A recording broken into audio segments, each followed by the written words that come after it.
Hello, dear listeners. I'm your host, Genevieve Hopkins, and welcome to episode 7 of the Wheel and Cross podcast. Happy Yule tide!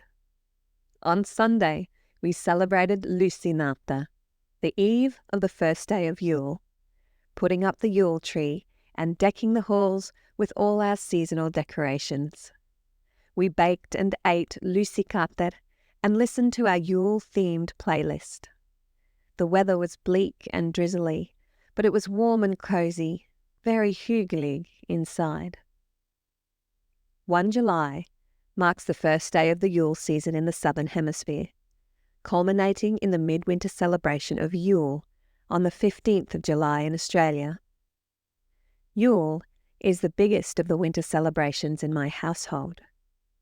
On the Saturday closest to midwinter, the 13th of July this year, we host a Yule party with all the festive trimmings, delicious food, and a merry ambience.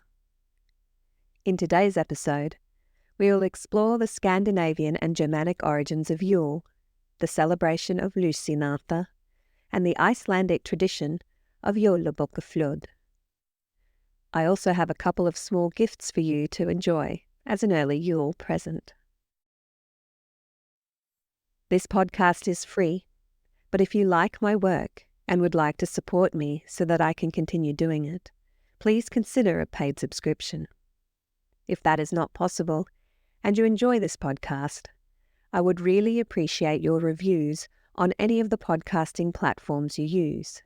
Feel free to share this podcast and leave comments on the podcast page. Welcome to episode 7 of the Wheel and Cross podcast, Yule, Lussinatte, and Jólabókaflóð.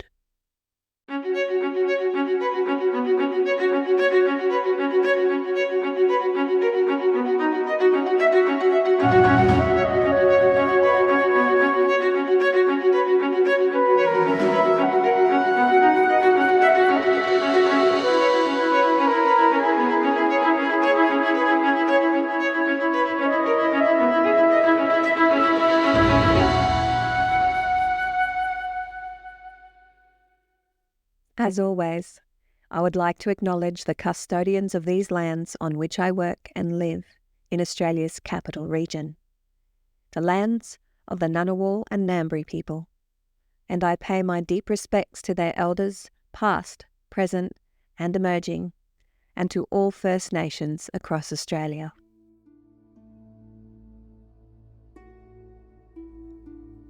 The celebration of Yule is a widespread tradition across Northern Europe, most likely originating from Proto-Indo-European traditions before the Bronze Age and over 7,000 years ago. The word Yule, or Jól, in Old Norse, is plural, meaning parties or festivities, occurring between the winter solstice and midwinter. Midwinter was most likely the first full moon after the winter solstice, meaning that it did not have a set date in Germanic calendars. Rather, it followed the lunar calendar cycles, and depending on when the full moon occurred, it could have been celebrated for an entire month. The name for midwinter in Old Norse was Jólablót. While Jóla refers to Yule, the term blót is the root word for the English blood, the German Blut, and of course blod in the Scandinavian languages, and it refers to the blood spilt during ritual sacrifice. The sacrifice of animals, and in some stories humans, during winter is a significant seasonal observance in agricultural societies. For Germanic peoples, the Jólablót was thought to be a ritual ceremony to honour and appease Nordic gods such as Thor or Odin. It was also an important aspect of animal husbandry, where sacrificing the least healthy animals ensured that the remaining healthiest animals would have enough food to weather the winter season. It was also important to ensure that meat was available for the Yule feasts, which served a social bonding as well as a religious function. In Scandinavian pre-Christian traditions, the first day of the Yule season was celebrated with Lussinatte, or Lussinatte, Lucy's night or Lucy's long night, on the eve of 13 December. Lussinatte traditionally marked the winter solstice in the Julian calendar, before the Gregorian calendar shifted the date of the solstice to 21 December. In Australia, 1 June marks the first day of winter, with the winter solstice occurring on around 21 June. In my household, midwinter is celebrated on the closest Saturday to the calendrical midwinter on 15 July, and Lussinatte is celebrated on 1 July to mark the start of our Yuletide or Yule season. Lucy was a powerful vætter or spirit, and the mother and queen of the Huldrefolk, the hidden people, which include vætter, gnomes, trolls, and even the gods. Her name meant light, and according to some traditions, she led the Asgardsreia, or Riders of Asgard, also called the Julereia, the Yule Riders, across the wintry land, similar to the Celtic wild hunt. The pale-faced and terrible Lucy would check that everything was ready for Yule, and people stayed indoors, eating, celebrating, and keeping the lights on to placate Lucy and her retinue. If the spinning, baking, brewing, and animal tending was not done in preparation for Yule, Lucy would come down the chimney or press her terrifying face against the windows and cry out, "Inkje brigja, inkje baga, inkje stora eld hava." Not brewed, not baked, no great fire do they have. On this night, it was also believed that animals would talk amongst themselves, discuss the year's events, and judge how they were treated by humans during the year. If they were treated badly or were not well cared for, Lucy and her retinue of winter spirits would wreak vengeance upon those people judged poorly by the animals. In the hope that the animals would give Lucy a favourable report, people made sure the barns and stables were clean, warm and comfy, and the animals were fed a special meal before Lussinatte began. Another important ritual related to Lussinatte was the baking of a special type of bread or cake called lussibuller or Lucy buns. Lussibuller are brioche buns baked with saffron or turmeric to impart a bright yellow colour, symbolising gold, sun and light. The dough was separated into smaller pieces, and each piece was formed into various shapes and scrolls representing different animals. The most popular of these is called lussikatter or Lucy cats, shaped into 2 spirals with raisins or other dried fruits placed in the middle of each spiral to represent cat's eyes, symbolising sight in the dark. The symbols of the cat, the colour gold, and the spirals are linked to the ancient Nordic goddess Freya, as far back as the Nordic Bronze Age. Freya was said to ride in a chariot pulled by 2 grey or orange tabby cats, who were a gift from the god Thor.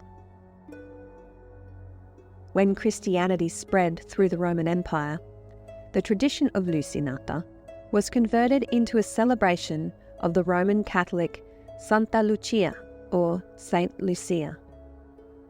Lucia was a young Sicilian girl from Syracuse who martyred herself for her faith rather than marrying a pagan. This next part of the story has a trigger warning. Please skip this next 30 seconds if you would prefer not to hear about the violence that Lucia experienced. When Lucia was a young child, some say as young as 5 years old, she took a vow of virginity and dedicated herself to the Christian religion. She helped feed Christian refugees hiding in catacombs under her city to escape religious persecution. She was said to have brought them food and drink on a tray, with a wreath of candles on her head to keep her hands free. When she refused marriage, she was sentenced to indenture in a brothel. But when the local authorities came to take her, they could not move her. Some stories say that her eyes were gouged out, and others say that her throat was run through with a sword while she was praying. She is the patron saint of the blind and the poor, and is often depicted holding a platter bearing her eyes, a torch or a dagger, and with a wound in her neck. Lucia's name also means light, from the Roman word lux, and her celebration is still marked in Europe, particularly in Sweden and Italy. In northern Italy, Santa Lucia visits homes on the eve of December 13 to give presents to well-behaved and obedient children. She is often depicted riding a donkey, and families leave out offerings of coffee and cake for her, and hay for her donkey. In southern Italy, Santa Lucia is honoured with traditional feasts and a religious procession of her statue. This custom is also common in Slovenia and in Croatia, where Sveta Lucia, St. Lucy's Day, is a national holiday. Sweden also holds public processions for St. Lucia. However, the Swedish custom involves children dressed in long white gowns, holding candles and singing as the sun sets on the evening of December 12 or as the day breaks on December 13. The procession is led by a girl representing St. Lucia, with a red sash tied around her waist, a wreath of evergreen plants crowned with lit, or these days electric, candles. In more modern celebrations, St. Lucia is accompanied by her handmaidens, who also wear white dresses with red sashes around their waists. They hold a single candle in their hands, and their crowns are plain wreaths or tinsel. Behind the handmaidens usually walk the star boys, wearing all white with cone hats and sticks adorned with a star-shaped lantern. Depending on where the procession is being held, the company can also include lantern-carrying children dressed as gingerbread men, Nisse or Tomte, or other Christmas Yule-themed costumes, all singing the St. Lucia song. The St. Lucia song is taken from the Italian Santa Lucia song. Here is an English translation of one of the stanzas. The night treads heavily around yards and dwellings. In places unreached by sun, the shadows brood. In our dark house she comes, bearing lighted candles. Saint Lucia, Saint Lucia. In Sweden, Saint Lucia is depicted wearing her candle crown and often carries a tray from which she serves lussikatter and coffee or glögg. A popular household tradition involves the eldest girl child, representing Saint Lucia, dressed in her white dress with a red sash around her waist and a candle wreath on her head. She carries a tray of coffee and lussikatter to her parents in the early morning, accompanied by her siblings and other members of the household, usually all singing the St. Lucia song. St. Lucy's Day is also celebrated to some extent in Germany, though its traditions are centred on the witch Lützelfrau, an aspect of the goddess Bertha. Lützelfrau gives gifts of apples, nuts and dried plums to good children on the morning of St. Lucy's Day, but leaves coal for the naughty children. We will explore other, more famous Christmas coal and gift-giving characters closer to the Christmas season at the end of the year. Iceland has a charming Yule tradition that is becoming popular around the world. Jólabókaflóð, meaning Yule book flood, is an Icelandic tradition that celebrates the joy of reading and books during the Christmas or Yule season. The tradition dates back to World War II, when paper was one of the few available resources due to import restrictions. As a result, books became a popular gift choice, and the tradition of exchanging books on Christmas or Yule Eve took root. In the weeks leading up to Christmas, Icelandic publishers release a plethora of new book titles through a book catalogue called the Bókatíðindi, or Book Bulletin, and families eagerly anticipate the book flood. On Christmas or Yule Eve, Icelanders exchange books as presents and spend the evening cozying up with their new literary treasures. It's a time of relaxation and indulgence, immersed in the world of words, before the business of Yule begins in the morning. The Jólabókaflóð tradition has contributed to Iceland's status as a nation of book lovers. The country has one of the highest rates of book consumption per capita in the world, and the literary culture is deeply ingrained in Icelandic society. The Jólabókaflóð tradition not only fosters a love for reading, but also serves as a way to support local authors and publishers. In my household, we enjoy giving gifts of books and winter pyjamas on Yule Eve and spending a hyggelig night together, drinking hot chocolate and reading. Many Australians have started to adopt the tradition of Jólabókaflóð for Christmas, in the middle of our hot summer, adapting it for the Australian climate. Warm pyjamas are swapped with something more suited to the stinking hot weather. Boxers and singlets usually do the trick, and the hot chocolate is replaced with an ice-cold drink. I love this tradition so much that I celebrate it twice a year, with Australian-themed books for our Christmas Jólabókaflóð in summer, and wintry-themed ones for our Jólabókaflóð on Yule Eve in July. The weather might be different, but the sentiment is the same. There is no better way to spend the night before Yule or Christmas than by snuggling up, or spreading out under the aircon, with a book, whether it's in the depths of winter or on a hot summer's night. If you'd like to hear the festive music I listen to at Yule, I've embedded the Spotify playlist on the Medium article that is published in tandem with this podcast. Visit www.medium.com/wheel-cross and find the article titled Yule, Lussinatte and Jólabókaflóð, published today on 3 July 2023. Most songs on the playlist are secular, though if religious themes are mentioned, they are minimal and not central to their main theme. There are no songs related to Santa or gift-giving, as this is not part of our winter Yule traditions. Although I couldn't avoid including one of my favourite songs, Chestnuts Roasting on an Open Fire, even if it does mention those things. The rest of the song is perfect for the season. The playlist does include vintage Christmas or Yule classics that focus on the wintry weather. It also includes songs in French, German, and the Scandinavian languages, including Finnish. Why not create your own playlist and add your favourite seasonal music?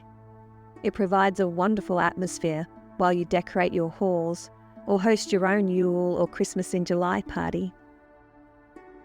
This week's Medium article also has the recipe I use to bake Lussinatte.